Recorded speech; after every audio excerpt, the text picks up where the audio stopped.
ಮಹಾಪುರುಷ ದೂರ್ವಾಸ ಸ್ಥಾಪಿತಂ ದೇವಂ ಜನಮೇಜಯ ಪೂಜಿತಂ ಭಕ್ತಾಭೀಷ್ಟಪ್ರದಂ ದೇವಂ ಬಾಲ ಹನುಮನಮೋಸ್ತುತೆ. ತಮ್ಮ ಹೆಸರಾಂತ ನಾಟಕಗಳಿಂದ ಮನೆಮಾತಾಗಿದ್ದ ಪ್ರಖ್ಯಾತ ಹಿರಿಯಣ್ಣಯ್ಯ ಮಿತ್ರ ಮಂಡಳಿ ಶಿವಮೊಗ್ಗದಲ್ಲಿ ಮೊಕ್ಕಾಂ ಹೂಡಿತ್ತು. ನಾಟಕಗಳನ್ನು ನೋಡಲು ಸುತ್ತಮುತ್ತಲಿನ ಹಳ್ಳಿಗಳಿಂದಲೂ ಜನ ಬಂದು ನಾಟಕಗಳು ತುಂಬು ಗೃಹಕ್ಕೆ ಪ್ರದರ್ಶನವಾಗುತ್ತಿತ್ತು. ಒಂದು ಶನಿವಾರ ಹನುಮನ ದರ್ಶನಾರ್ಥ ದೇವಾಲಯಕ್ಕಾಗಮಿಸಿದ ಹಿರಣ್ಣಯ್ಯನವರು ಅಯ್ಯಂಗಾರ್ಯರಿಂದ ತೀರ್ಥ ಪ್ರಸಾದ ಸ್ವೀಕರಿಸಿ ದೇವಾಲಯದ ಸ್ಥಳ ಪುರಾಣವನ್ನು ಕೇಳಿ ತಿಳಿದುಕೊಂಡು ಹನುಮನಿಂದ ಪ್ರಭಾವಿತರಾದರು. ರಥೋತ್ಸವದ ಕಾಲವಾದ್ದರಿಂದ ಸ್ವಾಮಿಯವರ ದಿವ್ಯ ರಥ ಬಣ್ಣ ಬಣ್ಣದ ಬಾವುಟಗಳಿಂದ ಸಿಂಗಾರಗೊಂಡು ನಿಂತಿತ್ತು. ಕತ್ತೆತ್ತಿ ನೋಡಿ ರಥದ ವೈಭವವನ್ನು ಕಣ್ತುಂಬಿಕೊಂಡ ಹಿರಣ್ಣಯ್ಯನವರು, ಅಬ್ಬಾ, ಎಷ್ಟು ಎತ್ತರವಾದ ರಥ! ಇದರ ಮೇಲೆ ದೇವರನ್ನು ಹೇಗೆ ಎತ್ತಿ ಕೂರಿಸ್ತೀರಿ ಸ್ವಾಮಿ ಎಂದು ಆಶ್ಚರ್ಯ ವ್ಯಕ್ತಪಡಿಸಿದರು. ಅಂದು ರಾತ್ರಿ ನಾಟಕವಾದ ಮೇಲೂ ಮಾರನೇ ಬೆಳಿಗ್ಗೆಯೂ ಹಿರಣ್ಣಯ್ಯನವರನ್ನು ರಾಮ, ಸೀತೆ, ಲಕ್ಷ್ಮಣರೊಂದಿಗೆ ಹನುಮನನ್ನೂ ಹೊತ್ತ ಭಾರವಾದ ಮರದ ಪೀಠವನ್ನು ಎಷ್ಟು ಎತ್ತರಕ್ಕೆ ಎತ್ತಿ ಕೂರಿಸುವ ವಿಷಯವೇ ಸುತ್ತುತ್ತಿತ್ತು. ತಮ್ಮ ಕಂಪನಿಯ ಮ್ಯಾನೇಜರನ್ನು ಕರೆದವರೇ, ನೋಡ್ರಿ, ಇವತ್ತಿನ ಎಲ್ಲ ಕಲೆಕ್ಷನ್ನನ್ನು ಆಂಜನೇಯನ ದೇವಸ್ಥಾನಕ್ಕೆ ಕೊಟ್ಟು ರಥದ ಪೀಠದ ಎತ್ತರಕ್ಕೆ ಒಂದು ಪ್ಲಾಟ್ಫಾರ್ಮ್ ಮಾಡಿಸಿ ಮೆಟ್ಟಿಲು ಹಾಕಿಸೋಕೆ ಹೇಳಿಬಿಡಿ ಅಂದ್ರು. ಹಿರಣ್ಣಯ್ಯನವರ ಮೂಲಕ ಹನುಮ ತನ್ನೊಡೆಯನೊಡನೆ ತೇರನ್ನೇರಲು ಅನುಕೂಲವಾಗುವಂತೆ ಒಂದು ಎತ್ತರವಾದ ಕಟ್ಟೆ ನಿರ್ಮಿಸಿಕೊಂಡ. ಆ ಕಡೆ ಮಂಡಿಯ ವಾಸಪ್ಪ ಶೆಟ್ಟರು ಅದರ ಮೇಲೊಂದು ಸುಂದರವಾದ ಮಂಟಪ ಕಟ್ಟಿಸಿಕೊಟ್ಟರು. ಇಂದಿಗೂ ಅದು ತೇರು ಮಂಟಪವೆಂದೇ ಕರೆಸಿಕೊಂಡು ರಥಾರೋಹಣಕ್ಕೆ ಮುನ್ನ ದೇವರನ್ನು ತೇರು ಮಂಟಪದಲ್ಲಿ ಕೂರಿಸಿ ಹಿರಣ್ಣಯ್ಯ ಹಾಗೂ ವಾಸಪ್ಪ ಶೆಟ್ಟರ ಕುಟುಂಬದ ಹೆಸರಿನಲ್ಲಿ ಸಂಕಲ್ಪ ಪೂರ್ವಕ ಪೂಜೆ ನಡೆಯುತ್ತದೆ. ಅಯ್ಯಂಗಾರ್ಯರು ಜಾತಿ ಮತ ಭೇದವಿಲ್ಲದೆ ಎಲ್ಲ ಸ್ತರದ ಜನಗಳನ್ನು ವಿಶ್ವಾಸದಿಂದ ಕಾಣುತ್ತಿದ್ದುದರಿಂದ ಅನೇಕ ಮುಸ್ಲಿಂ ಬಾಂಧವರು ದೇವಾಲಯಕ್ಕೆ ಬಂದು ಅಯ್ಯಂಗಾರ್ಯರಿಂದ ಮಕ್ಕಳಿಗೆ ಯಂತ್ರ ಕಟ್ಟಿಸಿ ತೀರ್ಥ ಹಾಕಿಸಿಕೊಂಡು ಹೋಗುತ್ತಿದ್ದರು. ಕೋಟೆ ಪೋಸ್ಟ್ ಆಫೀಸ್ನಲ್ಲಿ ಪೋಸ್ಟ್ ಮ್ಯಾನ್ ಆಗಿ ಕೆಲಸ ಮಾಡುತ್ತಿದ್ದ ದಾವೂದ್ ಸಹ ಹನುಮನಿಂದ ಪ್ರಭಾವಿತನಾಗಿ ಆಶೀರ್ವದಿಸಲ್ಪಟ್ಟಿದ್ದ. ಅಯ್ಯಂಗಾರ್ಯರು ದೇವಾಲಯ ಹಾಗೂ ಹನುಮನೊಂದಿಗೆ ಅವಿನಾಭಾವ ಸಂಬಂಧ ಹೊಂದಿದ್ದವನಿಗೆ ವರ್ಗಾವಣೆಯಾದ್ದರಿಂದ ಬೇಸರವಾಗಿ ಅಯ್ಯಂಗಾರ್ಯರ ಮುಂದೆ ತನ್ನ ಆತಂಕ ತೋಡಿಕೊಂಡಿದ್ದ. ಕ್ಷಣಕಾಲ ಕಣ್ಮುಚ್ಚಿ ಪ್ರಾರ್ಥಿಸಿ ಕಣ್ಬಿಟ್ಟವರೇ, ನೀನೇನು ಯೋಚನೆ ಮಾಡಬೇಡ ದಾವೂದ್, ನಿನ್ನ ವರ್ಗಾವಣೆ ಸಮಸ್ಯೆನ ನಿವಾರಣೆ ಮಾಡ್ತೀನಿ ಅಂತಿದ್ದಾನೆ ಅಂದಿದ್ರು. ಇನ್ನು 10-12 ದಿನಗಳಾಗಿರಲಿಲ್ಲ. ದಾವೂದ್ನ ಸೇವೆಯನ್ನು ಪರಿಶೀಲಿಸಿ ಅದೇ ಪೋಸ್ಟ್ ಆಫೀಸ್ನಲ್ಲಿ ಮೇಲ್ದರ್ಜೆಗೇರಿಸಿ ಹೆಡ್ ಪೋಸ್ಟ್ ಮಾಸ್ಟರ್ ಮಾಡಿ ಪತ್ರ ಬಂದಿತ್ತು. ಹನುಮ ತನ್ನ ಆಪ್ತನ ಜಾತಿ ಭೇದವಿಲ್ಲದೆ ನಿಸ್ವಾರ್ಥ ಸೇವೆಗೆ ಆಶೀರ್ವದಿಸಿದ್ದ. ದೇವಾಲಯದ ಸೇವೆಗಳಲ್ಲಿ ತೊಡಗಿಸಿಕೊಳ್ಳುವವರಲ್ಲಿ ಯಾವ ಭೇದ ಭಾವವೂ ಇರುತ್ತಿರಲಿಲ್ಲ. ಎಲ್ಲರೂ ತಮಗೆ ಅನುಕೂಲವಾದಂತೆ ಅನುಕೂಲವಾದಾಗ ಸೇವೆ ಸಲ್ಲಿಸಿ ಅನುಗ್ರಹಿತರಾಗುತ್ತಿದ್ದರು. ಅಂತಹವರಲ್ಲಿ ಸಾಗರದ ಲಕ್ಷ್ಮಿ ಕೂಡ ಒಬ್ಬಳು. ವೃತ್ತಿಯಲ್ಲಿ ವೇಶ್ಯೆಯಾಗಿದ್ದ ಅವಳಿಗೆ ವಯಸ್ಸಾಗುತ್ತಾ ಬಂದಿತ್ತು. ವೇಶ್ಯ ಎಂಬ ಕೀಳರಿಮೆಯಿಂದಲೋ ಏನೋ ದಿನ ಬೆಳಕು ಹರಿಯುವ ಮೊದಲೇ ದೇವಾಲಯಕ್ಕೆ ಬಂದು ಕಸ ಗುಡಿಸಿ ಬಾಗಿಲನ್ನು ಸಾರಿಸಿ ರಂಗೋಲಿ ಹಾಕಿ ಶುಭ್ರಪಡಿಸಿ ಹೋಗುತ್ತಿದ್ದಳು. ದೇವಾಲಯದ ಅಭಿವೃದ್ಧಿ ಕಾರ್ಯಗಳು ಕಣ್ಮುಂದೆಯೇ ನಡೆದು ಭಕ್ತರ ಅನೇಕರ ಹೆಸರು ಶಾಶ್ವತವಾಗಿ ಉಳಿಯುವಂತಹ ಕಾರ್ಯಗಳು ನಡೆಯುತ್ತಿದ್ದುದರಿಂದ ತನ್ನ ಹೆಸರು ಶಾಶ್ವತವಾಗಿ ಉಳಿಯುವಂತಹ ಯಾವುದಾದರೂ ಕಾರ್ಯ ಮಾಡಬೇಕೆಂಬ ಆಸೆ ಮೊಳೆಯುತ್ತಿತ್ತಾದರೂ ತನ್ನಲ್ಲಿರುವ ಅಲ್ಪ ಹಣದಿಂದ ಏನಾಗಬಹುದೆಂಬ ಕೊರಗು ಕಾಡುತ್ತಿತ್ತು. ಅದು ಧನುರ್ಮಾಸವಾದ್ದರಿಂದ ಬೆಳಗಿನ ಜಾವದಲ್ಲೇ ಪೂಜೆ ಮುಗಿದಿತ್ತು. ಲಕ್ಷ್ಮಿ ಅಯ್ಯಂಗಾರ್ಯರ ಕಾಲುಗಳಿಗೆರಗಿ ತನ್ನ ಆಸೆಯನ್ನು ತೋಡಿಕೊಂಡಿದ್ದಳು. ತಕ್ಷಣ, ಅದಕ್ಯಾಕೆ ಯೋಚನೆ ಮಾಡ್ತೀಯಾ ಲಕ್ಷ್ಮಿ? ಆ ಗರುಡಗಂಬದಲ್ಲಿರೋ ಹನುಮಣ್ಣನಿಗೆ ಹಿತ್ತಾಳೆ ತಗಡಿನ ಕವಚ ಮಾಡಿಸಿ ಬಿಡು. ನಿನ್ನ ಹೆಸರು ಶಾಶ್ವತವಾಗಿ ಉಳಿದುಕೊಂಡು ಬಿಡುತ್ತೆ ಅಂದರು. ಆ ಸಲಹೆ ಲಕ್ಷ್ಮಿಗೂ ಸರಿ ಎನ್ನಿಸಿತು. ಅಯ್ಯಂಗಾರ್ಯರೇ ಚಾಯಪ್ಪಾಚಾರಿಯನ್ನು ಕರೆಸಿ ಹಿತ್ತಾಳೆ ಕವಚ ಮಾಡಿಸುವ ಕೆಲಸ ಒಪ್ಪಿಸಿಬಿಟ್ಟರು. ಚಾಯಪ್ಪ ಆ ಹೇಳಿದ್ದಕ್ಕಿಂತ ಹೆಚ್ಚಿನ ಹಣ ತನ್ನಲ್ಲಿದ್ದಿದ್ದರಿಂದ ಗುಟ್ಟಾಗಿ ಚಾಯಪ್ಪಣ್ಣ, ಹನುಮಪ್ಪನ ಮುಂದಿರೋ ಕಲ್ಲಿನ ಹೊಸಲಿಗೂ ಒಂದು ಹಿತ್ತಾಳೆ ತಗಡು ಹೊದ್ದಿಸಿಬಿಡು ಅಂದಿದ್ದಳು. ಅದರಂತೆ ಚಾಯಪ್ಪ ಕವಚವನ್ನು ಸುಂದರವಾಗಿ ತಯಾರಿಸಿ ಲಕ್ಷ್ಮಿಗೆ ಹೇಳಿ ಕಳಿಸಿದ್ದರು. ಅಯ್ಯಂಗಾರ್ಯರಿಗೆ ವಿಷಯ ತಿಳಿಸಿದ ಲಕ್ಷ್ಮಿ ಒಂದು ಸುಮುಹೂರ್ತದಲ್ಲಿ ಪೂಜಾ ಸಾಮಗ್ರಿಗಳೊಂದಿಗೆ ಚಾಯಪ್ಪನ ಮನೆಗೆ ಬಂದಳು.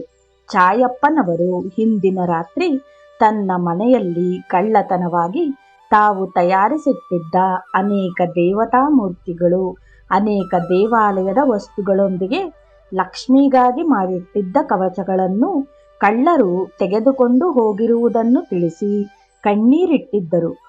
ಲಕ್ಷ್ಮಿಗೆ ದಿಕ್ಕೇ ತೋಚದಂತಾಗಿ ಅಯ್ಯಂಗಾರ್ಯರ ಹತ್ತಿರ ಓಡಿ ಬಂದಿದ್ದಳು. ಲಕ್ಷ್ಮಿಯನ್ನು ಸಮಾಧಾನ ಪಡಿಸಿದವರೇ ಲಕ್ಷ್ಮಿಯೊಂದಿಗೆ ಹನುಮನ ಮುಂದೆ ನಿಂತಿದ್ದರು.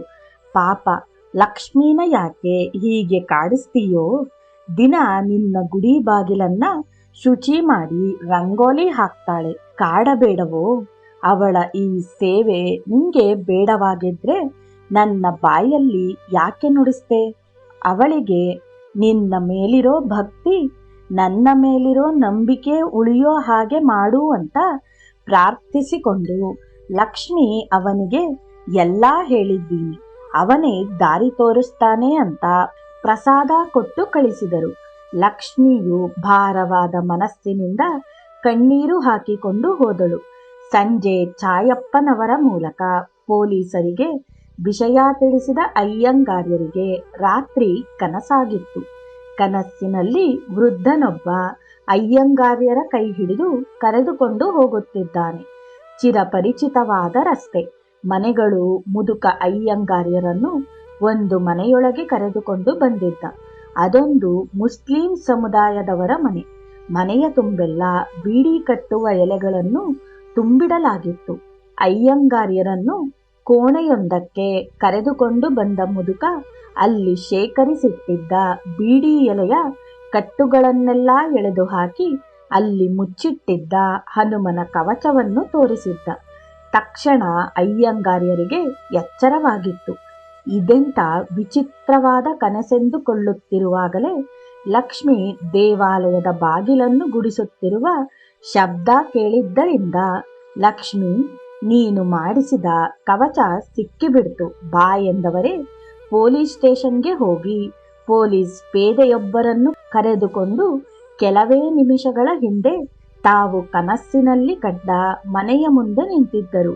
ಇನ್ನು ನಿದ್ದೆಯ ಮಂಪರಿನಲ್ಲಿದ್ದ ಮನೆಯವರನ್ನು ಎಬ್ಬಿಸಿ ಕೋಣೆ ಸೇರಿದವರೇ ಎಲೆಗಳ ಮಧ್ಯೆ ಮುಚ್ಚಿಟ್ಟಿದ್ದ ವಸ್ತುಗಳನ್ನೆಲ್ಲ ತೆಗೆದುಕೊಂಡು ಮನೆಯವರನ್ನು ದಸ್ತಗಿರಿ ಮಾಡಿಸಿಕೊಂಡು ಬಂದರು.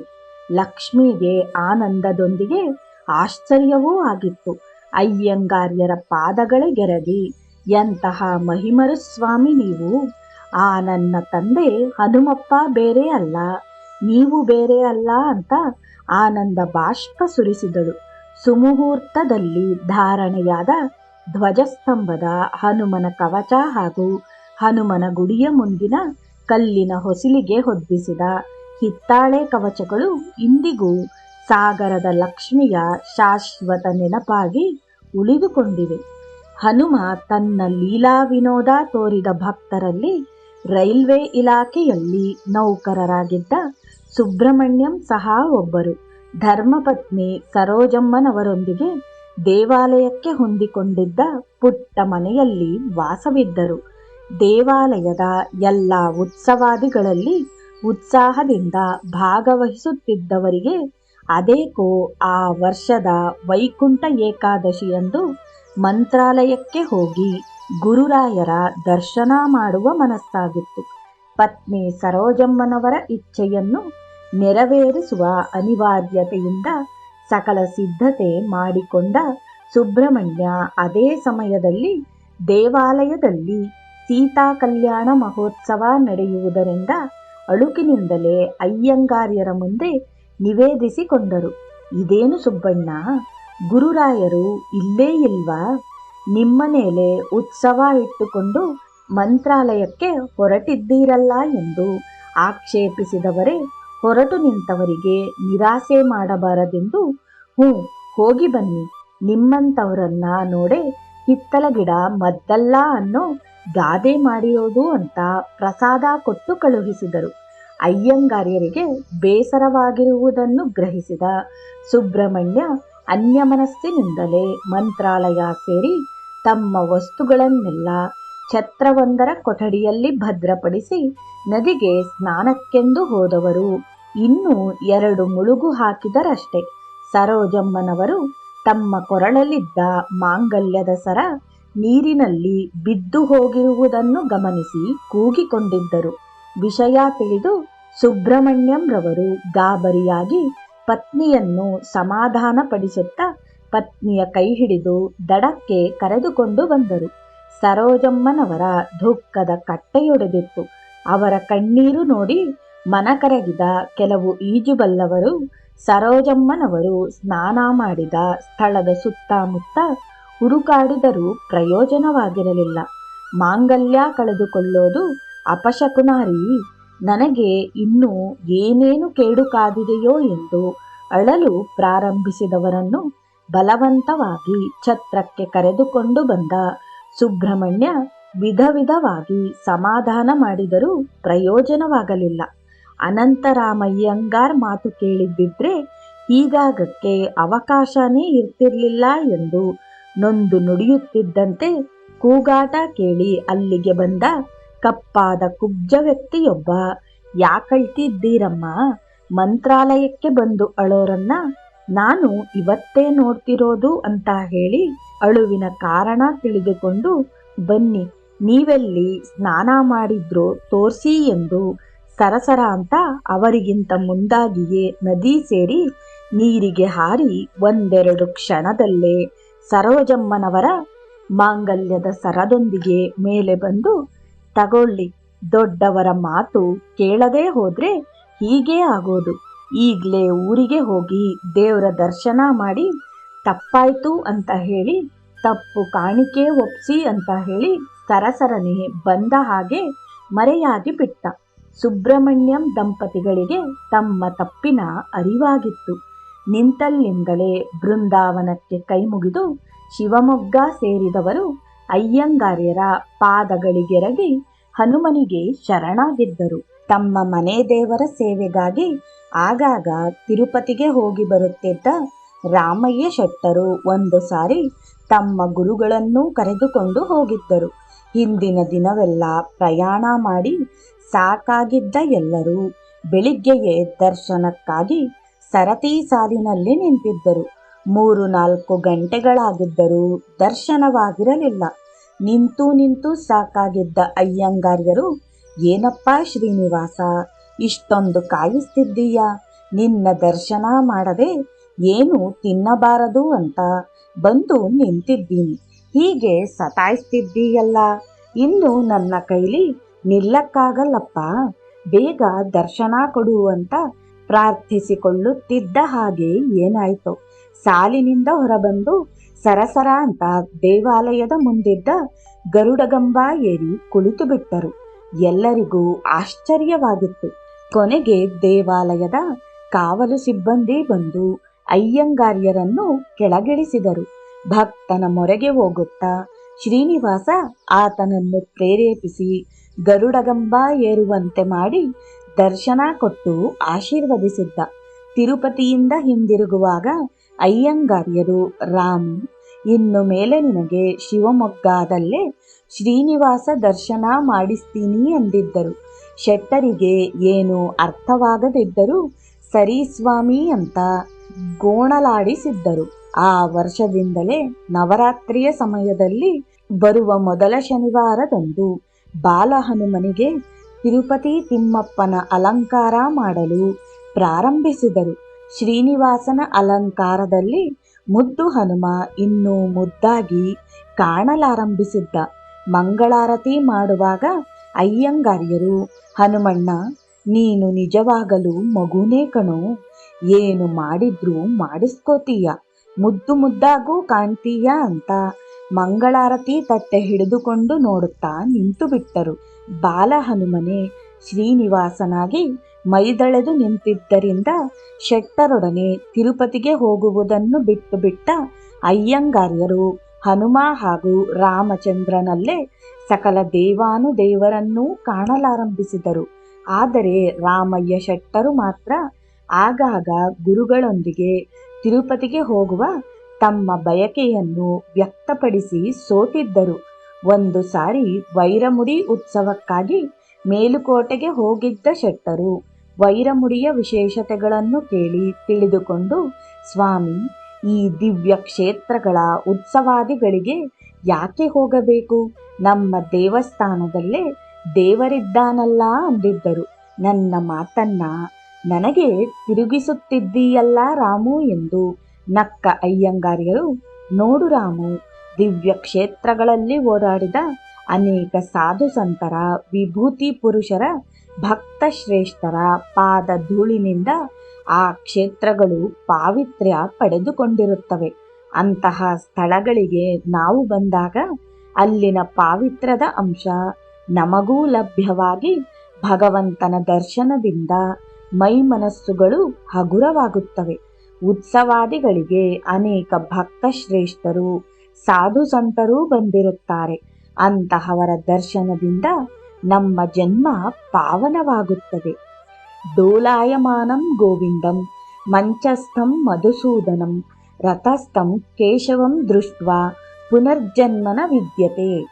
ಅಂದರೆ ಶ್ರೀಮನ್ನಾರಾಯಣನು ಗೋವಿಂದ ನಾಮಾಂಕಿತನಾಗಿ ಉಯ್ಯಾಲೆಯಲ್ಲಿ ಆಸೀನನಾಗಿರುವಾಗ, ಮಧುಸೂದನನಾಗಿ ಮಹಾಲಕ್ಷ್ಮಿ ನೀಳಾದೇವಿಯೊಂದಿಗೆ ಶಯನೋತ್ಸವದಲ್ಲಿ ಪವಡಿಸಿರುವಾಗ, ಕೇಶವನಾಗಿ ದಿವ್ಯ ರಥದಲ್ಲಿ ವೈಭವಯುತವಾಗಿ ಆಸೀನನಾಗಿರುವಾಗ ದರ್ಶನ ಮಾಡಿದರೆ ಆನಂದದಿಂದ ಸೇವೆ ಮಾಡಿದವರಿಗೆ ಪುನರ್ಜನ್ಮವಿಲ್ಲ ಎಂದು ಶಾಸ್ತ್ರಸಮ್ಮತವಾದ ಅರ್ಥ. ಇದು ಆಗಮಶಾಸ್ತ್ರದಲ್ಲೂ ಹೇಳಲ್ಪಟ್ಟಿದೆ. ಗಂಗಾ ಸ್ನಾನ ಮಾಡಿ ಬಂದವರ ದರ್ಶನ ಮಾಡಿ ನಮಸ್ಕರಿಸುವುದರಿಂದ ನಮಗೂ ಗಂಗಾ ಸ್ನಾನ ಮಾಡಿದ ಪುಣ್ಯ ಲಭಿಸುತ್ತದೆ. ಭಗವದ್ಭಕ್ತರು, ತಪೋಧನರು, ಸುಕೃತ ಜೀವಿಗಳು ಹಾಗೂ ಪುಣ್ಯಶಾಲಿಗಳಲ್ಲಿ ಸಾಕ್ಷಾತ್ ಭಗವಂತ ನೆಲೆಸಿರುತ್ತಾನೆ. ಹಾಗಾಗಿ ಅಂತಹವರ ದರ್ಶನದಿಂದಲೇ ಪುಣ್ಯ ಪ್ರಾಪ್ತವಾಗುತ್ತದೆ. ದೇವರೆಲ್ಲ ಒಂದೇ ರಾಮು. ಬೇರೆ ಬೇರೆ ಧರ್ಮ ಆಚರಿಸುವವರು ಅವರವರಿಗೆ ಸರಿಕಂಡ ತಮ್ಮ ಗುರು ಹಿರಿಯರು ಕರೆದ ಹೆಸರಿನಿಂದ ಅವನನ್ನು ಕರೆಯುತ್ತಾರಷ್ಟೆ. ಪೂರ್ವ ಪುಣ್ಯದ ಫಲವಾಗಿ ನಾವು ಜನ್ಮ ತಾಳುತ್ತಾ ಹಿರಿಯರ ಆಚರಣೆಯಂತೆ ನಾವುಗಳು ಬೇರೆ ಬೇರೆ ಹೆಸರುಗಳಿಂದ ನಿರಾಕಾರನು, ನಿರ್ಗುಣಾತೀತನು, ಮಹಾಮೇಧಾವಿಯೂ ಮಾಯಾವಿಯೂ ಆಗಿರುವ ಆ ಭಗವಂತನನ್ನು ಸ್ತುತಿಸುತ್ತೇವೆ. ದೇವನೊಬ್ಬ, ನಾಮ ಹಲವು. ಅವರವರ ಭಾವಕ್ಕೆ, ಅವರವರ ಭಕುತಿಗೆ ಅವರವರ ತೆರನಾಗಿ ಇರುತಿಹನು ಶಿವಯೋಗಿ. ಹರಿಯ ಭಕುತರಿಗೆ ಹರಿ, ಹರನ ಭಕುತರಿಗೆ ಹರ. ನರರೇನು ಭಾವಿಸುವರೋ ಅದರಂತೆ ತೋರುವನು ಅಂತ ಆತನನ್ನು ಪ್ರತ್ಯಕ್ಷವಾಗಿ ದರ್ಶನ ಮಾಡಿರುವ ಮಹಿಮರು ಹೇಳಿಲ್ಲವೇ? ಹರಿ ಹರರಲ್ಲಿ ಯಾವ ಭೇದ ಭಾವವೂ ಇಲ್ಲ. ಆಯಾ ಪಂಗಡದ ಗುರು ಹಿರಿಯರು ತಮ್ಮ ಅನುಯಾಯಿಗಳಲ್ಲಿ ದೃಢವಾದ ಭಕ್ತಿ, ಶ್ರದ್ಧಾ, ದೇವರೇ ಶ್ರೇಷ್ಠ, ಸರ್ವೋತ್ತಮ ಎಂಬುದಾಗಿ ಹೇಳುತ್ತಾರೆ. ಅದನ್ನು ಅರ್ಥ ಮಾಡಿಕೊಳ್ಳದವರು ಬೇರೆಯವರು ಪೂಜಿಸುವ ದೇವರುಗಳನ್ನು ಕೀಳಾಗಿ ಕಾಣುತ್ತಾರೆ. ಅದು ತಪ್ಪು. ಎಲ್ಲ ದೇವರು ಒಂದೇ ಎಂದು ಬೋಧಿಸುವವನು ಹಾಗೂ ಎಲ್ಲ ವರ್ಗದ ಭಕ್ತರನ್ನು ಒಂದಾಗಿ ಕರೆದುಕೊಂಡು ಹೋಗುವವನೇ ನಿಜವಾದ ಗುರುವಾಗುತ್ತಾನೆ ಎಂದು ಹೇಳುತ್ತಿದ್ದಂತೆ, ಗುರುಗಳೇ ಯಾವ ಜನ್ಮದ ಪುಣ್ಯವೋ ನಿಮ್ಮಿಂದಾಗಿ ಎಷ್ಟೊಂದು ವಿಷಯ ತಿಳಿದುಕೊಂಡೆ. ನೀವೇ ಹೇಳಿದಂತೆ ಪುಣ್ಯಕ್ಷೇತ್ರಗಳಿಗೆ ಹೋಗುವುದರಿಂದ ಎಷ್ಟೊಂದು ಪುಣ್ಯ ಪ್ರಾಪ್ತಿಯಾಗುತ್ತೆ. ನೀವು ನೋಡಿದರೆ ನಮ್ಮ ಹನುಮಪ್ಪನಲ್ಲೇ ಎಲ್ಲ ದೇವರನ್ನೂ ನೋಡ್ತೀನಿ ಅಂತ ಅವನಿಗೆ ಶ್ರೀನಿವಾಸನ ಅಲಂಕಾರ ಮಾಡಿ ತಿರುಪತಿಗೆ ಬರೋದು ಬಿಟ್ಟು ಬಿಟ್ರಿ. ಇನ್ನೊಂದು ಸಾರಿ ನಾನು ತಿರುಪತಿಗೆ ಹೋಗುವಾಗ ನೀನು ಬರಲೇಬೇಕು ಅಂತ ನಮಸ್ಕಾರ ಮಾಡಿದರು. ಶೆಟ್ಟರ ಆಂತರ್ಯವರಿತ ಅಯ್ಯಂಗಾರ್ಯರು ನುಸಿನಗುತ್ತಾ ಸಮ್ಮತಿಸಿದರು. ಅದೊಂದು ದಿನ ಬೆಳಿಗ್ಗೆ ದೇವಾಲಯಕ್ಕೆ ಬಂದ ಶೆಟ್ಟರು, ಯಾಕೋ ತಿರುಪತಿಗೆ ಹೋಗಿ ಬರೋಣ ಅನ್ನಿಸ್ತಿದೆ ಸ್ವಾಮಿ, ತಾವು ಬರ್ತೀನಿ ಅಂತ ಮಾತು ಕೊಟ್ಟಿದ್ದೀರಿ, ತಯಾರಾಗಿ ಬಿಡಿ ಅಂತ ಉತ್ತರಕ್ಕೂ ಕಾಯದೆ ಹೊರಡಿಸಿ ಬಿಟ್ಟಿದ್ದರು. ಭಕ್ತನ ಮನಸ್ಸನ್ನು ಭಗವಂತ ಎಂದಾದರೂ ನೋಯಿಸೋದುಂಟೆ? ದೀರ್ಘವಾದ ಪ್ರಯಾಣದ ನಂತರ ತಿರುಪತಿ ತಲುಪಿಯಾಗಿತ್ತು. ಅಯ್ಯಂಗಾರ್ಯರಿಗೆ ದಿಢೀರನೆ ಮರುದಿನ ತಮ್ಮ ತಂದೆಯವರ ಶ್ರಾದ್ದವಿರುವ ನೆನಪಾಗಿ ಎಂಥ ಕೆಲಸವಾಗಿ ಬಿಡ್ತು ರಾಮು ಎನ್ನುತ್ತಾ ತಾವು ಉಳಿದುಕೊಂಡಿದ್ದ ಮನೆಯವರೊಂದಿಗೆ ಹೇಳಿ ಪೇಚಾಡಿಕೊಂಡಿದ್ದರು. ದೇವಾಲಯದಲ್ಲಿ ಸಹಾಯಕ ಅರ್ಚಕರಾಗಿದ್ದ ಅವರು, ಯಾಕೆ ಯೋಚನೆ ಮಾಡ್ತೀರಿ ಸ್ವಾಮಿ, ನಾನೆಲ್ಲ ವ್ಯವಸ್ಥೆ ಮಾಡಿಕೊಡ್ತೀನಿ, ಅನಾಯಾಸವಾಗಿ ದಿವ್ಯ ಕ್ಷೇತ್ರಕ್ಕೆ ಬಂದಿದ್ದೀರಿ, ಶ್ರೀನಿವಾಸನ ಇಚ್ಛೆಯಂತೆ ಇಲ್ಲೇ ಶ್ರಾದ್ದ ಮಾಡಿಬಿಡಿ ಅಂತ ಹೇಳಿ ಇಬ್ಬರು ಬ್ರಾಹ್ಮಣರನ್ನು ಕರೆಸಿ ಮರುದಿನ ಬ್ರಾಹ್ಮಣಾರ್ಥಕ್ಕೆ ಬರಲು ಒಪ್ಪಿಸಿದರು. ಅಯ್ಯಂಗಾರ್ಯರ ಮನಸ್ಸಿಗೆ ನೆಮ್ಮದಿಯಾಗಿತ್ತು. ಮರುದಿನ ಬೆಳಿಗ್ಗೆ ಎದ್ದವರೇ ಶ್ರೀನಿವಾಸನ ದರ್ಶನ ಮಾಡಿ ಬಂದು ಶ್ರಾದ್ದಕ್ಕಾಗಿ ತಾವೇ ಸ್ವಯಂ ಪಾಕ ತಯಾರು ಮಾಡಿ ಬ್ರಾಹ್ಮಣರಿಗಾಗಿ ಕಾಯುತ್ತಾ ಕುಳಿತರು. 12ಕ್ಕೆ ಬರುತ್ತೇವೆಂದು ಹೇಳಿ ಹೋದವರು 2-3 ಗಂಟೆಯಾದರೂ ಬಾರದಿದ್ದಾಗ ಅಯ್ಯಂಗಾರ್ಯರಿಗೆ ಆತಂಕ ಶುರುವಾಗಿತ್ತು. ತಮ್ಮೊಂದಿಗೆ ಶೆಟ್ಟರ ಕುಟುಂಬವೂ ಬೆಳಗ್ಗಿನಿಂದ ಉಪವಾಸವಿದ್ದುದರಿಂದ ಬೇಸರವೂ ಆಗಿತ್ತು. ಮನೆಯವರು ಬ್ರಾಹ್ಮಣರ ಮನೆಗೆ ಹೇಳಿ ಕಳಿಸಿಯೂ ಆಗಿತ್ತು. ಅಯ್ಯಂಗಾರ್ಯರು, ಇದೇನಪ್ಪ ಶ್ರೀನಿವಾಸ, ಹೀಗೆ ಮಾಡಿಬಿಟ್ಟೆ, ಅಪ್ಪನ ಶ್ರಾದ್ದಾನೂ ಮರೆತು ಬಂದುಬಿಟ್ಟೆ ಅಂತ ಕೋಪನೇನೋ? ತಪ್ಪಾಯ್ತಪ್ಪ, ಏನೋ ನಿನ್ನ ಭಕ್ತನ ಮಾತಿಗೆ ಕಟ್ಟುಬಿದ್ದು ಬಂದುಬಿಟ್ಟೆ. ನಿನ್ನ ಈ ಪವಿತ್ರ ಕ್ಷೇತ್ರದಲ್ಲಿ ಮಾಡೋ ಯೋಗ ನಿನ್ನ ಇಚ್ಛೆನೇ ಇರಬೇಕು ಅಂತ ಸಂತೋಷ ಪಟ್ಟಿದ್ದೆ. ಈಗ ನೋಡು, ನನ್ನಿಂದಾಗಿ ನನ್ನ ಜೊತೆಗಾರರು ಮಕ್ಕಳು ಉಪವಾಸ ಮಾಡೋ ಹಾಗಾಗಿ ಬಿಡ್ತಲ್ಲ ಅಂತ ಪ್ರಾರ್ಥನೆ ಮಾಡಿಕೊಂಡರು. ಅಯ್ಯಂಗಾರ್ಯರ ಆತಂಕವನ್ನು ಅರಿತ ಆ ಮನೆಯ ಒಡೆಯರ ಸಲಹೆಯಂತೆ ಅಯ್ಯಂಗಾರ್ಯರು 2 ಎಲೆ ಹಾಕಿ ತಯಾರಿಸಿದ್ದ ಅಡಿಗೆ ಭಕ್ಷ್ಯಗಳನ್ನೆಲ್ಲ ಬಡಿಸಿ ಗೋವಿಗೆ ನೀಡಲು ತಯಾರು ನಡೆಸಿದರು. ಅಂದು ಬ್ರಾಹ್ಮಣಾರ್ಥಕ್ಕೆ ಬರುತ್ತೇವೆಂದು ಒಪ್ಪಿಕೊಂಡಿದ್ದವರಲ್ಲಿ ಒಬ್ಬರು ಏದುಸಿರು ಬಿಡುತ್ತಾ ಓಡಿ ಬಂದು ಕೆಲಸದ ಮೇಲೆ ಹೊರಗೆ ಹೋಗಿದ್ದರಿಂದ ಅನಿವಾರ್ಯವಾಗಿ ತಡವಾಯಿತು, ಕ್ಷಮಿಸಿಬಿಡಿ ಎಂದು ಹೇಳುತ್ತಾ ಕೈಕಾಲು ತೊಳೆದುಕೊಂಡು ಬಂದವರೇ ಆಗಲೇ ಬಡಿಸಿ ತಯಾರಾಗಿದ್ದ ಎಲೆಯ ಮುಂದೆ ಕೂತು ಊಟ ಮಾಡಲು ಪ್ರಾರಂಭಿಸಿದರು. ದೊಡ್ಡದಾಗಿ ತೇಗಿ, ತುಂಬಾ ಸಂತೋಷವಾಯಿತು ಸ್ವಾಮಿ, ಹೊತ್ತಾಗಿದೆ, ಎಲ್ಲ ಊಟ ಮಾಡಿಬಿಡಿ ಅಂತ ಹೇಳಿ ದಕ್ಷಿಣೆ ಪಡೆದು ಹೊರಟು ಬಿಟ್ಟರು. ನಿಂತಲ್ಲಿಂದಲೇ ಶ್ರೀನಿವಾಸನಿಗೆ ಕೈಮುಗಿದು ಅಯ್ಯಂಗಾರ್ಯರು, ನನ್ನ ಪ್ರಾರ್ಥನೆಗೆ ಹೋಗೊಟ್ಟು ಒಬ್ರನ್ನಾದ್ರೂ ಕಳಿಸ್ದೆಲ್ಲ ತಂದೆ ಅಂತ ಹೇಳಿ ಎಲ್ಲರೊಂದಿಗೆ ಕುಳಿತು ಊಟ ಮುಗಿಸಿ ಮನೆಯ ಮುಂಭಾಗದ ಜಗಲಿಯ ಮೇಲೆ ಮನೆಯ ಯಜಮಾನರೊಂದಿಗೆ ಲೋಕಾಭಿರಾಮವಾಗಿ ಮಾತಾಡುತ್ತಾ ಕುಳಿತರು. 1-2 ನಿಮಿಷಗಳಾಗಿರಬೇಕು. ಹಿಂದಿನ ದಿನ ಊಟಕ್ಕೆ ಬರುವುದಾಗಿ ಹೇಳಿ ಹೋಗಿದ್ದವರಿಬ್ಬರು ಮಡಿಯುಟ್ಟು ಬಂದಿದ್ದರು. ಮನೆಯೊಡೆಯರಿಗೆ ಕೈಮುಗಿದು ದೇವಾಲಯದ ಕೆಲಸದ ಮೇಲೆ ತುರ್ತಾಗಿ ತಿರುಪತಿಗೆ ಹೋಗಬೇಕಾಗಿ ಬಂದಿದ್ದರಿಂದ ಬರುವುದು ತಡವಾಗಿ ಬಿಡ್ತು, ಕ್ಷಮಿಸಿಬಿಡಿ ಎಂದರು. ಮನೆಯವರಿಗೂ ಗೊಂದಲವಾಗಿತ್ತು. ಅವರಲ್ಲೊಬ್ಬನನ್ನು ಕುರಿತು, ನೀನು ಈಗ ತಾನೇ ಬಂದು ಊಟ ಮಾಡಿ ದಕ್ಷಿಣೆ ತೆಗೆದುಕೊಂಡು ಹೋದೆಯಲ್ಲ ಎಂದರು. ಆ ಮಾತನ್ನು ಕೇಳಿ ಅವನಿಗೆ ಎಲ್ಲಿಲ್ಲದ ಕೋಪ ಬಂದಿತ್ತು. ಎಂಥ ಮಾತಾಡ್ತೀರಿ ಸ್ವಾಮಿ, ದೇವಾಲಯದ ಅಧಿಕಾರಿಗಳೊಂದಿಗೆ ತಿರುಪತಿಗೆ ಹೋದವರು ಈಗ ಬರುತ್ತಿದ್ದೇವೆ. ಬ್ರಾಹ್ಮಣಾರ್ಥಕ್ಕೆ ಬರುವುದಾಗಿ ಒಪ್ಪಿಕೊಂಡಿದ್ದರಿಂದ ಬೆಳಗಿನಿಂದ ಏನೂ ತಿಂದೂ ಇಲ್ಲ.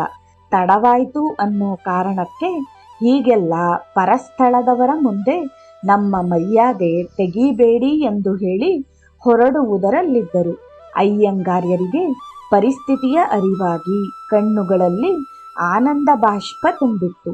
ಕೈ ಮುಗಿದು ಅವರನ್ನು ಒಳಗೆ ಕರೆದುಕೊಂಡು ಹೋಗಿ ವಿದ್ಯುಕ್ತವಾಗಿ ಕಾಲು ತೊಳೆದು ಊಟ ಹಾಕಿ ದಕ್ಷಿಣೆ ಕೊಟ್ಟು ಕಳುಹಿಸಿಕೊಟ್ಟರು. ಎಲ್ಲರಿಗೂ ಆಶ್ಚರ್ಯವಾಗಿತ್ತು. ಭಕ್ತನ ಮೊರೆಯನ್ನು ಕೇಳಿ ಶ್ರೀನಿವಾಸನೇ ಬ್ರಾಹ್ಮಣ ರೂಪದಲ್ಲಿ ಬಂದು ಅಯ್ಯಂಗಾರ್ಯರ ಆತಿಥ್ಯ ಸ್ವೀಕರಿಸಿದ್ದ. ಗುರುಗಳೊಂದಿಗೆ ರಾಮಯ್ಯ ಶೆಟ್ಟರ ಅನುಭವ ಒಂದೇ ಎರಡೇ. ಶೆಟ್ಟರ ಕುಟುಂಬದವರೊಡನೆ ಅಯ್ಯಂಗಾರ್ಯರು ಭದ್ರಾಚಲಕ್ಕೆ ಹೋಗಿದ್ದರು. ಶೆಟ್ಟರ ಮಗ ದಿವಾಕರನಿಗೆ ಇನ್ನು 10-12 ವರ್ಷವಿರಬೇಕು. ಪ್ರಯಾಣದ ಸಮಯದಲ್ಲಿ ಗುರುಗಳೇ, ನೀವು ಭದ್ರಾಚಲ ನೋಡಿದ್ದೀರಾ ಅಂದಿದ್ದ. ಅಯ್ಯಂಗಾರ್ಯರು, ಇಲ್ಲಪ್ಪ, ನಿಮ್ಮಪ್ಪನ ದಯೆಯಿಂದ ಶ್ರೀರಾಮನ ದರ್ಶನ ಭಾಗ್ಯ ಸಿಕ್ಕಿದೆ ಅಂದಿದ್ದರು. ಆದರೆ ಭದ್ರಾಚಲ ತಲುಪಿದೊಡನೆ ಗುರುಗಳ ಧೋರಣೆಯೇ ಬದಲಾಗಿ ಬಿಟ್ಟಿತ್ತು. ಪಾದರಸದಂತೆ ಓಡಾಡುತ್ತಾ ಅನೇಕ ಬಾರಿ ಬಂದಿದ್ದ ಚಿರಪರಿಚಿತರಂತೆ ಊರನ್ನೆಲ್ಲ ತೋರಿಸುತ್ತಾ ಎಲ್ಲರನ್ನೂ ಬೆರಗುಗೊಳಿಸಿದ್ದರು. ದಿವಾಕರನು ಕುತೂಹಲ ತಡೆದುಕೊಳ್ಳಲಾರದೆ, ಗುರುಗಳೇ, ನೀವು ಮುಂಚೆನೆ ಇಲ್ಲಿಗೆ ಬಂದಿದ್ದೀರಿ, ಆದ್ರೂ ಇದೇ ಮೊದಲು ಅಂತ ಸುಳ್ಳು ಹೇಳಿದ್ರಿ ಅಲ್ವಾ ಅಂದ. ತಕ್ಷಣೆ ಗಕ್ಕನೆ ನಿಂತು ದುರದುರನೆ ದಿವಾಕರನನ್ನೇ ದಿಟ್ಟಿಸಿ ನೋಡಿದ ಅಯ್ಯಂಗಾರ್ಯರು, ನಾನೇಕೆ ಸುಳ್ಳು ಹೇಳಲಿ ಅಂತ ಪಟಪಟನೆ ತಾವು ರಾಮದಾಸರಾಗಿ ಭದ್ರಾಚಲದಲ್ಲಿ ಜನ್ಮ ತಳೆದಿದ್ದರಿಂದ ಹಿಡಿದು ತಮ್ಮ ಪೂರ್ವಜನ್ಮದ ವೃತ್ತಾಂತವನ್ನೆಲ್ಲ ಹೇಳಿ ಕೈ ಹಿಡಿದುಕೊಂಡು ಸರಸರನೆ ನಡೆದು ಭದ್ರಾಚಲವನ್ನೆಲ್ಲ ಒಂದು ಸುತ್ತು ಹಾಕಿಸಿ ಗೋದಾವರಿ ನದಿ ತೀರಕ್ಕೆ ಬಂದಿದ್ದರು. ಎಲ್ಲರಿಗೂ ಆಶ್ಚರ್ಯವಾಗಿತ್ತು. ಪುಟ್ಟ ಬಾಲಕ ದಿವಾಕರನಿಗಂತೂ ಗುರುಗಳು ವಿಶೇಷವಾಗಿ ಕಂಡಿದ್ದರು. ಗುರುಗಳ ಕಾಲಿಗೆರಗಿದ ದಿವಾಕರ, ಗುರುಗಳೇ, ನನಗೂ ರಾಮತಾರಕ ಮಂತ್ರ ಉಪದೇಶ ಮಾಡಿಸ್ಕೋಬೇಕು ಅನ್ನಿಸ್ತಿದೆ ಅಂತ ದುಂಬಾಲು ಬಿದ್ದ. ನೀನಿನ್ನೂ ಚಿಕ್ಕವನು, ಇನ್ನೂ ಉಪನಯನನೂ ಆಗಿಲ್ಲ, ಆಮೇಲೆ ಮಾಡಿಸೋಣ ಅಂತ ಶೆಟ್ಟರು ಎಷ್ಟು ಹೇಳಿದರೂ ಕೇಳದೆ ಅಳುತ್ತಾ, ನಂಗೆ ಈಗಲೇ ಇಲ್ಲೇ ಮಂತ್ರೋಪದೇಶ ಆಗಬೇಕು ಅಂತ ಹಠ ಮಾಡತೊಡಗಿದ. ವಿನಾಕಾರಣ ಗುರುಗಳನ್ನು ಕಾಡ್ತೀಯಾ ಎಂದು ಜೋರು ಮಾಡಿದ ಶೆಟ್ಟರು ಕೋಪದಿಂದ ಮಗನಿಗೆ ಹೊಡೆಯಲು ಕೈಯೆತ್ತಿದರು. ರಾಮು ಎಂದು ಕೂಗುತ್ತಾ ಶೆಟ್ಟರನ್ನು ತಡೆದ ಅಯ್ಯಂಗಾರ್ಯರು ಕ್ಷಣಕಾಲ ಕಣ್ಮುಚ್ಚಿ, ರಾಮು, ಮಂತ್ರೋಪದೇಶಕ್ಕೆ ವಯಸ್ಸೇಕೆ ಅಡ್ಡಿಯಾಗಬೇಕು? ಭಕ್ತ ಪ್ರಹ್ಲಾದ, ಧ್ರುವ, ನಚಿಕೇತ ಇವರೆಲ್ಲ ಮಕ್ಕಳೇ ಅಲ್ಲವಾ? ಪ್ರಹ್ಲಾದನಿಗೆ ಅಷ್ಟಾಕ್ಷರಿ ಮಂತ್ರೋಪದೇಶವಾಗಿರಲಿಲ್ಲವೇ? ಅಭಿಮನ್ಯು ಗರ್ಭದಲ್ಲಿರುವಾಗಲೇ ಚಕ್ರವ್ಯೂಹವನ್ನು ಭೇದಿಸುವುದನ್ನು ಕಲಿಯಲಿಲ್ಲವೇ? ಧ್ರುವನಿಗೆ 12 ಮಂತ್ರೋಪದೇಶವಾದಾಗ ಇನ್ನೂ 5 ವರ್ಷವಾಗಿತ್ತು. ಮಂತ್ರೋಪದೇಶಕ್ಕೆ ಮುಖ್ಯವಾಗಿ ಬೇಕಾಗಿರುವುದು ಅರ್ಹತೆ. ಮಗು ಹಠ ಮಾಡುತ್ತಿರುವುದನ್ನು ಆತ ಬೆಳಗಿನಿಂದ ಸುತ್ತಾಡಿದ ಸ್ಥಳದ ಮಹಿಮೆಯೊಂದಿಗೆ ನೋಡಿದರೆ ಮಂತ್ರೋಪದೇಶಕ್ಕೆ ಇದು ಸಕಾಲವೆಂದು ಅನ್ನಿಸುತ್ತಿದೆ ಎಂದವರೇ ದಿವಾಕರನನ್ನು ನದಿಗೆ ಕರೆದುಕೊಂಡು ಹೋಗಿ ತಾವೇ ಮುಖ ತೊಳಿಸಿ ಮೊಣಕಾಲು ಮುಳುಗುವಷ್ಟು ನೀರಿನಲ್ಲಿ ನಿಲ್ಲಿಸಿಕೊಂಡು ರಾಮ ತಾರಕ ಮಂತ್ರೋಪದೇಶ ಮಾಡಿ 108 ಬಾರಿ ಜಪ ಮಾಡಲು ಹೇಳಿದರು. ಎಲ್ಲರಿಗೂ ಆಶ್ಚರ್ಯವಾಗಿತ್ತು. ಕಣ್ಮುಚ್ಚಿ ಜಪ ಮಾಡುತ್ತಿದ್ದ ದಿವಾಕರನಿಗೆ ಮಗು, ಅಲ್ಲಿ ನೋಡು, ಮಾರುತಿಯ ದರ್ಶನ ಮಾಡು ಅಂತ ನದಿ ಕಡೆ ಕೈ ತೋರಿಸಿದರು. ಸುತ್ತಮುತ್ತ ಹುಡುಕಾಡಿದ ದಿವಾಕರ ಏನೂ ಕಾಣದೆ ಗುರುಗಳತ್ತ ದೀನನಾಗಿ ನೋಡಿದ. ಗುರುಗಳ ಕಣ್ಣುಗಳು ಪಳಪಳನೆ ಹೊಳೆಯುತ್ತಿತ್ತು. ತಮ್ಮ ಬಲಗೈಯನ್ನೆತ್ತಿ ಆತನ ನೆತ್ತಿಯ ಮೇಲಿಟ್ಟವರೇ ದೀರ್ಘವಾದ ನಿಟ್ಟುಸಿರನ್ನು ಬಿಟ್ಟು, ಹ್ಞೂ, ಈಗ ನೋಡು ಎಂದರು. ದಿವಾಕರನಿಗೆ ನದಿಯ ಮಧ್ಯಭಾಗದಲ್ಲಿ ರತ್ನ ಖಚಿತವಾದ ಕವಚ ಕುಂಡಲಗಳನ್ನು ಧರಿಸಿ ನಿಂತಿದ್ದ ಹನುಮನ ದರ್ಶನವಾಗಿತ್ತು. ಮಾರುತಿ ಎಂದು ಉದ್ಗರಿಸಿ ರೋಮಾಂಚನಗೊಂಡಿದ್ದ ದಿವಾಕರ ಗುರುಗಳ ಪಾದಗಳಿಗೆರಗಿದ. ತಂದೆಯಂತೆ ತಾನು ಗುರುಗಳ ಪರಮ ಭಕ್ತನಾದ. ರಾಮಯ್ಯ ಶೆಟ್ಟರಿಂದ ವಿಷಯ ತಿಳಿದ ಪಣಿಯಪ್ಪಯ್ಯನವರಿಗೆ ಸಂತೋಷವಾಗಿದ್ದರೂ ಮನಸ್ಸು ವ್ಯಾಕುಲಗೊಂಡಿತ್ತು. ಸಂಜೆ ದೇವಾಲಯಕ್ಕೆ ಬಂದವರೇ ಅಯ್ಯಂಗಾರ್ಯರ ಮುಂದೆ ನಿಂತಿದ್ದರು. ಪಣಿಯಪ್ಪನವರ ಮನದ ವ್ಯಾಕುಲತೆಯನ್ನು ಕ್ಷಣಾರ್ಧದಲ್ಲಿ ಗ್ರಹಿಸಿದ ಅಯ್ಯಂಗಾರ್ಯರು, ಸಂತೋಷ ಪಡೋ ವಿಷಯಕ್ಕೆ ಬೇಜಾರು ಮಾಡ್ಕೋಬಾರ್ದು ಪಣಿಯಪ್ಪ. ಹನುಮಣ್ಣ ನಿನ್ನ ಕೈನೂ ಹಿಡಿದಿದ್ದಾನಲ್ವಾ? ಬೇಡಿಕೊಂಡವರಿಗೆ ಎಂದೂ ಇಲ್ಲ ಅಂದಿಲ್ಲ. ನೀನು ನಿರ್ಮಲ ಮನಸ್ಸಿನಿಂದ ಬೇಡ್ಕೋಬೇಕು ಅಷ್ಟೆ. ಈಗ ಕಾಲ ಕೂಡಿ ಬಂದಿದೆ, ಅನುಗ್ರಹನೂ ಆಗಿದೆ. ಹೋಗು, ಅವನ ಮುಂದೆ ನಿಂತುಕೊಂಡು ಪ್ರಾರ್ಥನೆ ಮಾಡ್ಕೊ, ನಿಂಗೂ ಕೊಡ್ತಾನೆ. ಸಂತಾನ ಪ್ರಾಪ್ತಿನೂ ಆಗುತ್ತೆ. ಅವನಿಗೆ ಕೊಟ್ಟೆಲ್ಲ ಅಂದುಕೊಳ್ಳಕ್ಕಿಂತ ನಂಗೂ ಕೊಡು ಅಂತ ಕೇಳು. ಯಾಕೆ ಕೊಡಲ್ಲ ಅಂತಾನೆ ಅಂದ್ರು. ಪಣಿಯಪ್ಪನವರಿಗೆ ಸಂತೋಷದೊಂದಿಗೆ ಆಶ್ಚರ್ಯವೂ ಆಯಿತು. ಇದೇನಿವತ್ತು ಗುರುಗಳು ನನ್ನ ಮನಸ್ಸಿನಲ್ಲಿರೋದನ್ನೆಲ್ಲ ಪಟಪಟ ಅಂತ ಹೇಳಿಬಿಟ್ರಲ್ಲ ಅಂದುಕೊಂಡು ದೀರ್ಘದಂಡ ನಮಸ್ಕಾರ ಮಾಡಿ ಹನುಮನ ಮುಂದೆ ಮನಸಾರೆ ಪ್ರಾರ್ಥಿಸಿಕೊಂಡು ಮನೆ ಸೇರಿದರು. ಬೆಳಿಗ್ಗೆ ಅವರಿಗೊಂದು ಆಶ್ಚರ್ಯ ಕಾದಿತ್ತು. ದೇವರ ಮನೆಯಲ್ಲಿದ್ದ ಮಣೆಯ ಮೇಲೆ ಬಾಲಹನುಮನ ಆಕೃತಿ ಸುಂದರವಾಗಿ ಮೂಡಿ ಆಶೀರ್ವದಿಸಿದ್ದ. ಸಂತಾನ ಪ್ರಾಪ್ತಿಯೂ ಆಯಿತು. ಇಂದು ಪಣಿಯಪ್ಪಯ್ಯನವರು ನಮ್ಮೊಂದಿಗಿಲ್ಲ. ಆದರೂ ದೇವರು ಮೂಡಿದ ಆ ದಿನವನ್ನು ಮನೆ ಮಂದಿಯೆಲ್ಲ ಸೇರಿ ಸಂಭ್ರಮದಿಂದ ಆಚರಿಸುತ್ತಾರೆ. ಪ್ರತಿ ವರ್ಷ ಆ ದಿನದಂದು ಹನುಮನ ಪಾದುಕೆಯನ್ನು ಬರಮಾಡಿಕೊಂಡು ವಿಶೇಷ ಪೂಜಾದಿಗಳನ್ನು ಮಾಡಿ ಸಂಭ್ರಮಿಸುತ್ತಾರೆ. ಹನುಮ ತನ್ನ ಭಕ್ತನ ಮೂಲಕ ತನ್ನ ಮಹಿಮೆಯನ್ನು ತೋರುತ್ತಾ ಅನೇಕ ನಾಸ್ತಿಕರನ್ನು ಆಸ್ತಿಕರನ್ನಾಗಿಸಿದ್ದ. ಕೇವಲ ಬೆರಳೆಣಿಕೆಯಷ್ಟು ಜನರಿಂದ ಪ್ರಾರಂಭವಾದ ಶನಿವಾರದ ಭಜನೆಗೆ 100 ಜನ ಬರಲಾರಂಭಿಸಿದ್ದರು.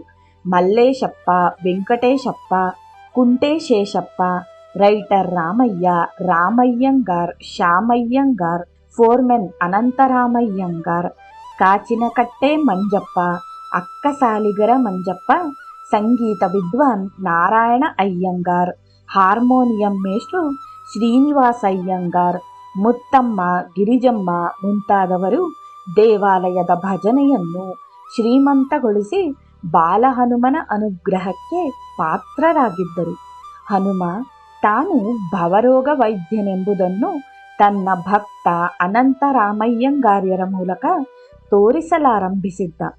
ತಮ್ಮನ್ನು ನಂಬಿ ಬರುತ್ತಿದ್ದ ದೂರದ ಹಳ್ಳಿಗಳ ಬಡವರಿಗೆ ಅಚ್ಚಮ್ಮನವರು, ಶೃಂಗಾರಮ್ಮನವರು ಕೊಡುತ್ತಿದ್ದ ಔಷಧಿಯೊಂದಿಗೆ ಅಯ್ಯಂಗಾರ್ಯರು ಕೊಡುತ್ತಿದ್ದ ಅಭಿಷೇಕದ ತೀರ್ಥ, ವಿಭೂತಿ, ಅರ್ಚನೆಯ ಕುಂಕುಮ ಹಾಗೂ ಗಂಧವು ಕೆಲಸ ಮಾಡಿ ಬೆಟ್ಟದ ಹಾಗೆ ಭಕ್ತರನ್ನು ಕಾಡುತ್ತಿದ್ದ ನುರಿತ ವೈದ್ಯರಿಗೂ ನಿಲುಕದ ಎಷ್ಟೋ ಕಾಯಿಲೆಗಳು ಹನುಮನ ದಯೆಯಿಂದ ಮಂಜಿನಂತೆ ಕರಗಿಬಿಡುತ್ತಿದ್ದವು.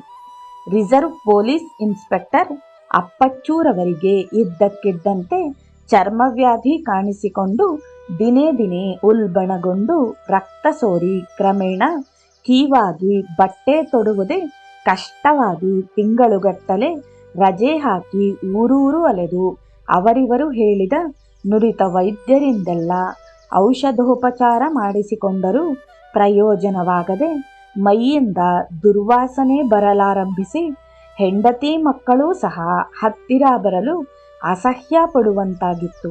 ಇದರಿಂದ ನೊಂದ ಅಪ್ಪಚ್ಚು ಆತ್ಮಹತ್ಯೆಗೆ ಪ್ರಯತ್ನಿಸಿದ ವಿಷಯ ತಿಳಿದ ಅವರ ಆತ್ಮೀಯರು ನೀಡಿದ ಸಲಹೆಯಂತೆ ಕಣ್ಣೀರಿಡುತ್ತಾ ಅಯ್ಯಂಗಾರ್ಯರ ಮುಂದೆ ಬಂದು ನಿಂತಿದ್ದರು. ಅಯ್ಯಂಗಾರ್ಯರಿಗೂ ಅಪ್ಪಚ್ಚೂರವರ ಸ್ಥಿತಿ ನೋಡಿ ಕನಿಕರವೆನಿಸಿ ಕಣ್ಣಲ್ಲಿ ನೀರು ತುಂಬಿಕೊಂಡಿತ್ತು.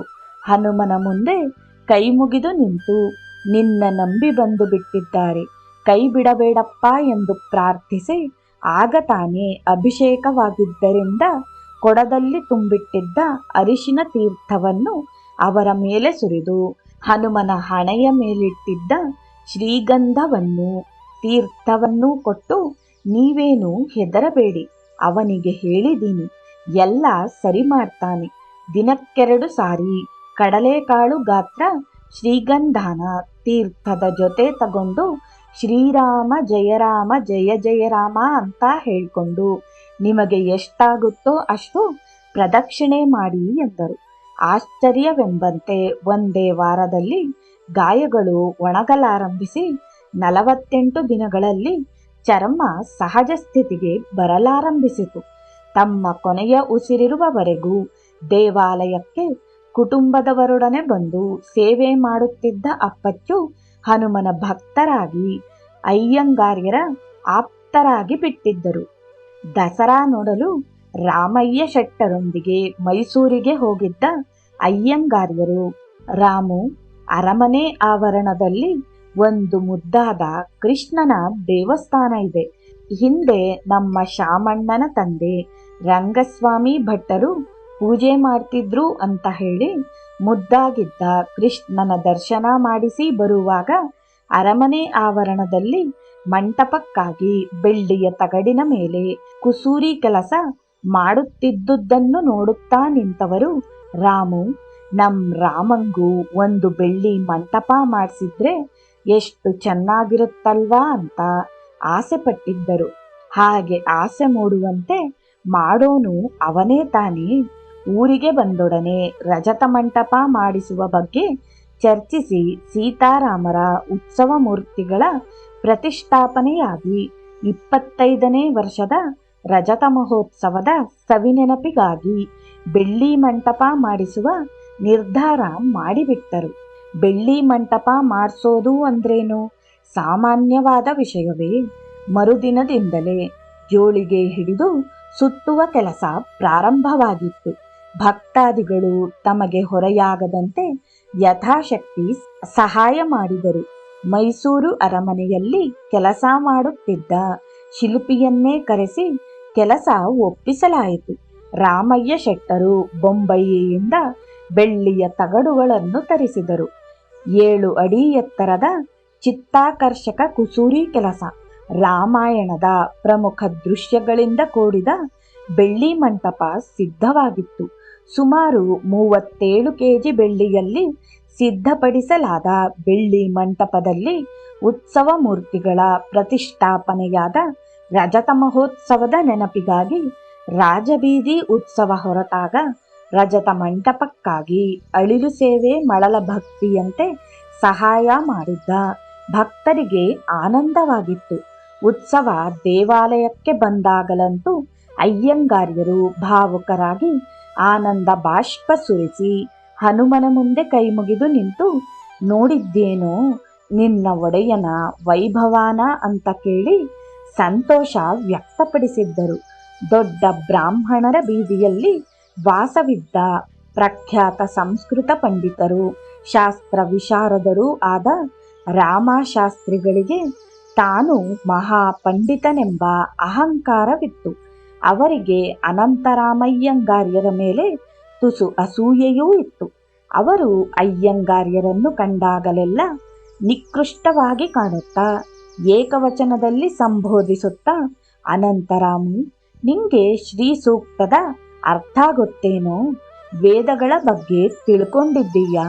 ಸುಮ್ಮನೆ ಜನಗಳನ್ನ ಹಿಂಡು ಕಟ್ಕೊಂಡು ದೇವಸ್ಥಾನ ಅಂತ ಸುತ್ತಿದ್ರೆ ಆಗಲ್ಲ ಅಂತೆಲ್ಲ ಹೀಯಾಳಿಸಿ ಹೋಗುತ್ತಿದ್ದರು. ಅಯ್ಯಂಗಾರ್ಯರು ಪಾಪ ವಯೋವೃದ್ಧರು, ಜ್ಞಾನಿಗಳು ಅಂತ ಕೈ ಮುಗಿದು ಮುಗುಳ್ನಕ್ಕು ಸುಮ್ಮನಾಗಿ ಬಿಡುತ್ತಿದ್ದರು. ಅದೊಂದು ರಾತ್ರಿ ಸುಮಾರು 8:30ರ ಸಮಯ.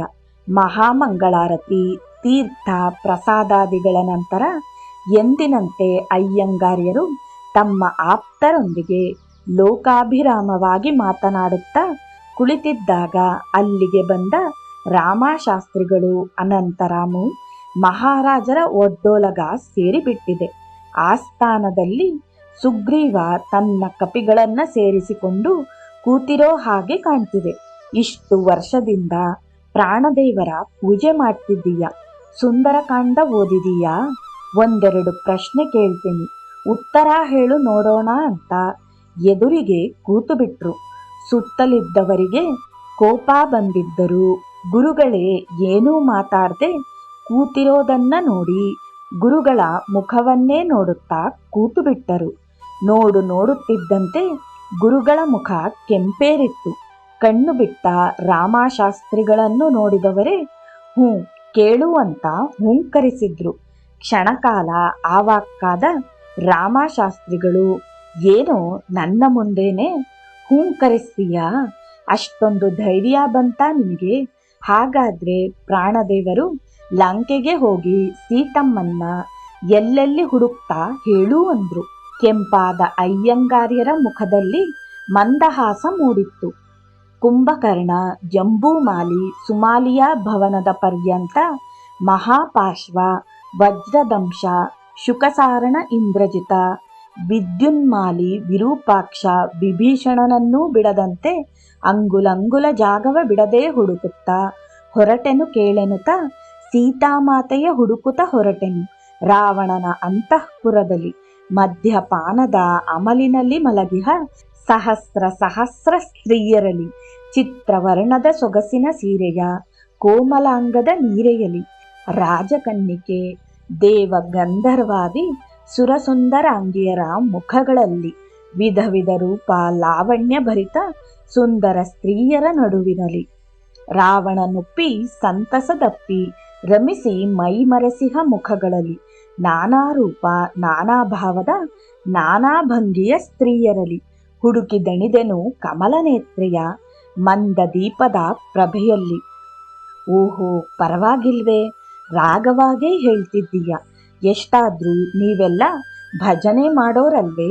ಹನುಮಂತ ಅಶೋಕವನದಲ್ಲಿ ಸೀತೆನ ನೋಡ್ದ. ಅವನಿಗೆ ಸೀತೆ ಹೇಗೆ ಕಂಡ್ಲು ಅಂದ್ರು. ಸೂಕ್ಷ್ಮಾತಿ ಸೂಕ್ಷ್ಮಾದಿ ನೋಡುತ್ತನಾರಿಯ ಕೂತೆನು ಕೊಂಬೆಯ ತುದಿಯೇರಿ, ಎನ್ನ ಕಣ್ಣಿಗೆ ಕಂಡಳು ಮಾತೆ ನಿಶ್ಚಯವಿಲ್ಲದ ಸ್ಮೃತಿಯಂತೆ, ಹೊಗೆ ಮಸುಕಿದ್ದ ಅಗ್ನಿಯಂತೆ, ಕಲುಷಿತಗೊಂಡಿಹ ಬುದ್ಧಿಯಂತೆ, ತಪಃಸಿದ್ಧಿಯು ವಿಘ್ನದಂತೆ, ಮಿಥ್ಯಾಪವಾದದ ಕೀರ್ತಿಯಂತೆ, ನಿಟ್ಟುಸಿರುಡುತಿಹ ಸರ್ಪಿಣಿಯಂತೆ, ಕ್ಷೀಣಗೊಂಡಿಹ ಸಂಪತ್ತಿನಂತೆ, ವಿಧಿ ಕೈಕೊಟ್ಟ ಶ್ರದ್ಧೆಯಂತೆ, ಭಗ್ನವಾಗಿಹ ಆಸೆಯಂತೆ, ಅಭ್ಯಾಸವಿಲ್ಲದ ವಿದ್ಯೆಯಂತಿಹ ಮಾತೆಯ ನಾನು ಕಂಡೆನು. ಅನಂತರಾಮು, ತುಂಬ ಚೆನ್ನಾಗಿ ಹಾಡ್ತೀಯೋ. ಭಯದಿಂದ ಸೀತೆ ಆತ್ಮಹತ್ಯೆ ಮಾಡಿಕೊಳ್ಳಕ್ಕೆ ಹೋದ್ಲಲ್ಲ, ಆಗ ಅವಳಿಗೆ ಎಂಥ ಶಕುನ ಆಯ್ತು ಅಂದ್ರು. ಅದುರಿತು ಮಾತೆಯ ಎಡಗಣ್ಣು, ಹಾರಿತು ಮಾತೆಯ ಎಡಭುಜವು, ವಾಮಭಾಗದ ತೊಡೆಯು ನಡುಗಿತು ಶುಭ ಲಕ್ಷಣವನ್ನು ಸೂಚಿಸುತ್ತಾ, ಹೊನ್ನಿನ ಬಣ್ಣದ ದುಕೂಲ ಸಡಿಲಿತು ಶ್ರೀರಾಮ ಬರುವಿಕೆಯ ಸೂಚಿಸುತ್ತಾ. ಪರವಾಗಿಲ್ವೋ, ಎಲ್ಲ ತಿಳ್ಕೊಂಡು ಬಿಟ್ಟಿದ್ದೀಯ. ಎಲ್ಲ ದೇವ್ರ ವರ ಪಡೆದಿದ್ದ ಪ್ರಾಣದೇವ್ರನ್ನ ಯಾರು ಹೀಗೆ ಸೆರೆ ಹಿಡಿದ್ರು? ಆರಂಭವಾಗಿತ್ತು ಸಂಭ್ರಮದಿಂದ ಕಪಿರಾಕ್ಷಸರ ಸಂಗ್ರಾಮ. ಸರ್ವಸ್ತ್ರಾಗಳು ಗುರಿ ತಲುಪಿರಲು ಇಂದ್ರಜಿತುವು ತಾ ಚಿಂತಿಸಿದ ಅಸ್ತ್ರಗಳೆಲ್ಲವೂ ಗುರಿ ತಪ್ಪಿರಲು, ಸೆರೆ ಹಿಡಿಯಲು ತಾ ಯೋಚಿಸುತ್ತಾ ಕೆರಳಿದ ತನ್ನನ್ನು ಅಂಕೆಯಲಿಡಲು ಬ್ರಹ್ಮಾಸ್ತ್ರವನ ಅಭಿಮಂತ್ರಿಸಿದ. ಮೇಘನಾದನ ಇಂಗಿತವರಿತು ನಾನು ಬ್ರಹ್ಮನ ಪ್ರಾರ್ಥಿಸಿದೆ. ಹನುಮ ಅಯ್ಯಂಗಾರ್ಯರ ಬಾಯಲ್ಲಿ ಇನ್ನೂ ಏನೇನು ಹೇಳಿಸಿದ್ನೋ. ಕೋಪದಿಂದ ಎದ್ದು ನಿಂತ ರಾಮಶಾಸ್ತ್ರಿಗಳು, ಅನಂತರಾಮು, ನಾನು ನೋಡ್ತಾನೇ ಇದ್ದೀನಿ. ಏನು ಕೇಳಿದ್ರು ನೀನೇ ಮಾಡ್ದ ಹಾಗೆ ಹುಡುಕ್ತೆ, ಕೊಂಬೆ ಮೇಲೆ ಕೂತೆ, ಮಾತೇನ ಕಂಡೆ, ನನ್ನನ್ನು ಅಂಕೆಯಲ್ಲಿಡಕ್ಕೆ ಬ್ರಹ್ಮಾಸ್ತ್ರ ಬಿಟ್ಟ ಅಂತ ಹೇಳ್ತಿದ್ದೀಯಲ್ಲೋ ಅಂದಾಗ ಅಯ್ಯಂಗಾರ್ಯರ ಮುಖಭಾವ ಗಂಭೀರವಾಗಿತ್ತು. ಕಣ್ಣುಗಳು ಬೆಂಕಿಯುಂಡೆಗಳಾಗಿದ್ದವು. ಇನ್ಯಾರು, ನಾನೇ ಇದ್ದಿದ್ದು ಅಂತ ಹೂಂಕರಿಸ್ತಿದ್ದಂತೆ ರಾಮಶಾಸ್ತ್ರಿಗಳ ಜಂಘಾಬಲವೇ ಉಡುಗಿ ಹೋದಂತಾಗಿತ್ತು. ನಿಧಾನವಾಗಿ ಎದ್ದು ಜಾಗ ಖಾಲಿ ಮಾಡಿದ್ದರು. ಆಗಲೇ ಅಲ್ಲಿಗೆ ಬಂದು ಎಲ್ಲವನ್ನೂ ನೋಡುತ್ತಿದ್ದ ಶ್ರೀನಿವಾಸಯ್ಯಂಗಾರ್ಯರಿಗೆ ಪರಿಸ್ಥಿತಿಯ ಅರಿವಾಗಿ ತೀರ್ಥ ತರಲು ದೇವರ ಭಟ್ಟರನ್ನು ಕಳಿಸಿದ್ದರು. ಕ್ಷಣಾರ್ಧದಲ್ಲಿ ಎಲ್ಲವೂ ತಿಳಿಯಾಗಿ ಅಯ್ಯಂಗಾರ್ಯರು ಕಂಬಕ್ಕೊರಗಿದ್ದರು. ಭಯಭೀತರಾಗಿ ಜಾಗ ಖಾಲಿ ಮಾಡಿದ್ದ ರಾಮಶಾಸ್ತ್ರಿಗಳು ಓಡುತ್ತಾ ಬಂದು ಅಯ್ಯಂಗಾರ್ಯರ ಕಾಲುಗಳನ್ನು ಹಿಡಿದುಕೊಂಡಿದ್ದರು.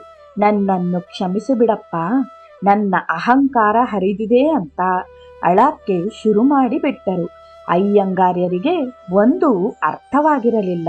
ನಂತರ ಶ್ರೀನಿವಾಸಯ್ಯಂಗಾರ್ ಎಲ್ಲವನ್ನೂ ವಿವರವಾಗಿ ಹೇಳಿ ರಾಮಶಾಸ್ತ್ರಿಗಳನ್ನು ಸಮಾಧಾನಪಡಿಸಿದರು. ಶ್ರೀರಾಮ ಜಯ ರಾಮ ಜಯ ಜಯ ರಾಮ.